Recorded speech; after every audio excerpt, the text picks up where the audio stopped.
मैया परिश्रम कर रही हैं। मैया अपने पुत्र से इतना प्रेम करती हैं कि स्तनों से स्वयं दुग्ध की धार बह रही हैं। मैया यशोदा का देह जरा स्थूल है, मोटी है हमारी यशोदा मैया, सो परिश्रम करती है थोड़ा सा भी तो उससे भी पसीनों की धार इनके मुखमंडल पर जा जाती है। तो पसीने से तरबतर हो गई हमारी यशोदा मैया। जब पर प्रबल पुरुषार्थ प्रभु ने देखा तो भगवान दूसरे कक्ष में सोए पड़े थे, जाकर के मैया की आंचल से निकट गए। अरे मैया मैया मैया हम आ गए, हमें दुग्ध पान करना है। अच्छा कन्हैया भूख लगी? हाँ मैया भूख लगी बड़ी जोरों से। तो मैया ने तत्क्षण कन्हैया को अपने अंक में भर करके दुग्ध पान कराना प्रारंभ किया। अब जैसे जैसे कन्हैया दुग्ध पान कर रहे हैं, बीच में मुस्कुरा रहे हैं, तो वैसे दुग्ध पान कर रहे हैं, वैसे हंसते हंसते उनके जो दो दांत हैं आगे के वो चमकते हैं। तो उनको देख करके मैया बड़ी प्रसन्न होती, मेरा कन्हैया के दो दांत आ तो बड़ी प्रसन्न हो रही है प्रभु की झांकी देख करके। इतने में कन्हैया मुस्कुरा के बोले मैया एक बात पूछूं? बोले पूछो बेटा। ये बताओ मैया तुझे दूध ज्यादा प्यारा लगे या दूध? अरे कन्हैया ये कोई पूछने की बात है? अरे मुझे तो दूध ज्यादा प्यारा लगे। दूध को कौन प्यार करता है? दूध तो तेरे ताई है। मैया की बात सुनकर कन्हैया बड़े प्रसन्न हुए। वाह, मैया मुझसे बड़ा प्रेम करती है। इतने में रसोई में रखा था दुग्ध, जो पद्मगंधा नाम की गाय का था, उबला। अब जो ही रसोई में अग्नि पर गिरने लगा दुग्ध, मैया को ध्यान आया मैं तो दूध छोड़ के आई हूँ। जो महाराज कन्हैया को भूमि पर पटका और वो दौड़ लगाई रसोई की ओर। भगवान की आश्चर्य का ठिकाना नहीं रहा। अभी तो कह रही थी कि दूध ज्यादा प्यारा लगे, और दुग्ध के उबलते ही दूध की छुट्टी कर गई। अभी बताओ, भगवान को बड़ा क्रोध आया। और भगवान ने बगल में जो साथी रखी थी मैया की, उसी को उठाया, धमाधम जितने माट मटका थे सब एकदम चकनाचूर कर दिए। संजात को पास्फुरितारुणाधरं संदश्चदधिर्दधिमन्तभाजनं भित्त्वामृषास्त्रु दृष्टश्मनारः जघास है अंगवमन्तरं गतः। सारे माट मटका एक करके तोड़ तोड़ करके फोड़ फोड़ करके चकनाचूर हो गए। बड़े भयंकर शब्द होने लगे। मैया तो चौंक गई। रसोई में क्या शब्द सुनाई पड़ रहे हैं कान में? दूध की सुरक्षा करके मैया बाहर आई तो क्या देखा? आंगन में दूध दही माखन सब फूटे पड़े हैं मटके, सब कीच मची है दूध दही की। मैया समझ गई कि वास्तव में ब्रजांगनाएं सही कहती थी। अरे इतने छोटे से कन्हैया ने इतने बड़े बड़े मार मार का ठिकाने लगा दी, वो भी एक क्षण में। भगवान मैया को देखते ही भागने लगे और दूसरे के घर में जाकर बासी माखन खाने लगे। बानरों को लुटाने लगे दूसरों के घर का माखन। मैया बोली ऐसे सुधरने वालों ना, इसलिए अभी जाऊंगी और इसकी खूब गुनाई करूंगी। साथी पकड़ के मैया कन्हैया के पीछे भागी तो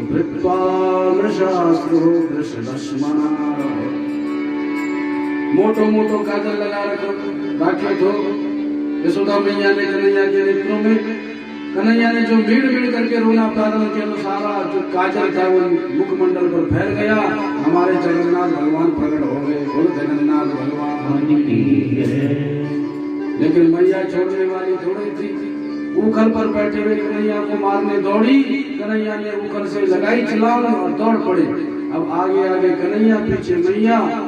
सुखदेव जी कहते राजन, ऐसा भागता हुआ पर ब्रह्म तुम्हें कहीं और नहीं मिलेगा। तामात यष्टिं प्रसमीक्ष सत्वरं ततो वरुय्या पससार भीतवत् गोप्यन्वधावन्नयमापयोगिनां क्षमप्रवेष्टुं तपसेवितं मनः। अरे भगवान के भय से सभी भयाक्रांत होते हैं, पर भगवान को आज मैया यशोदा की साथी से भयभीत होते हुए देख करके समस्त देवता आश्चर्य करते हैं। क्या यही वह नारायण है? जब खूब दौड़ लगाई मैया थक गई, साथी टेक करके बैठ गई। अब कन्हैया भी रुक गए।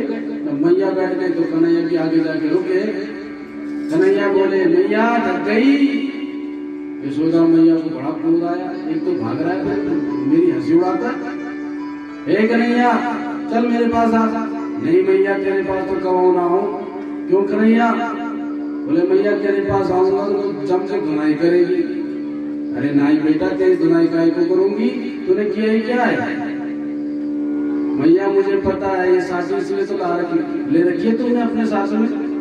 अरे बेटा ये तो मैं बूढ़ी हो चली हूँ इसलिए रखी हुई अपने हाथ में, अन्यथा साथी की तो क्या हो सकता, अब मुझसे चला न जाए बेटा। मैया पहले लाके फेंक तब आऊंगा।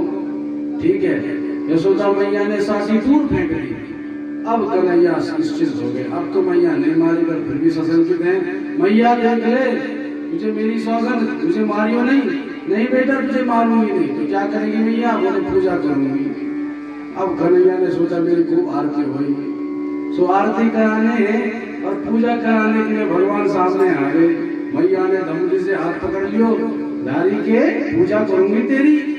साटी उठाई दूसरी और कन्हैया को मारने के लिए उठी। कन्हैया घबरा गए और बड़ी जोर जोर से सोए।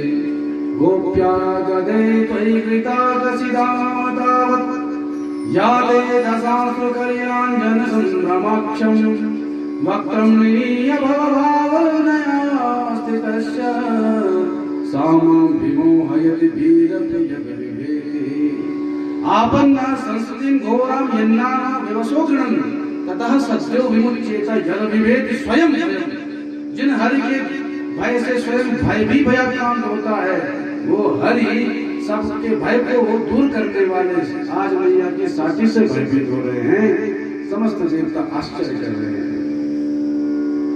मैया समझ गए कि ज्यादा डर गए मेरा लाला, सो मारना ठीक नहीं, पर इसे दंड तो देना ही चाहिए। क्या करूं? उखर से बांधूंगी। तो विशाल गाय उखर से बांध दिया। जब बांधना प्रारंभ कर लिया, करने लगी कन्हैया को, रस्सियां मंगाई, कन्हैया को बांधना प्रारंभ किया और 2 अंगुल छोटी हो जाती हैं। रस्सियों का टाल लग गया, विशाल भंडार जम गया, पर भगवान बंधन में नहीं आए। ये 2 अंगुल छोटी क्यों हो गई? क्योंकि भगवान सत्सगुण प्रधान है, उनके समुख न तमोगुण ठहर सकता है न रजोगुण, इसलिए 2 अंगुल छोटी हो गई।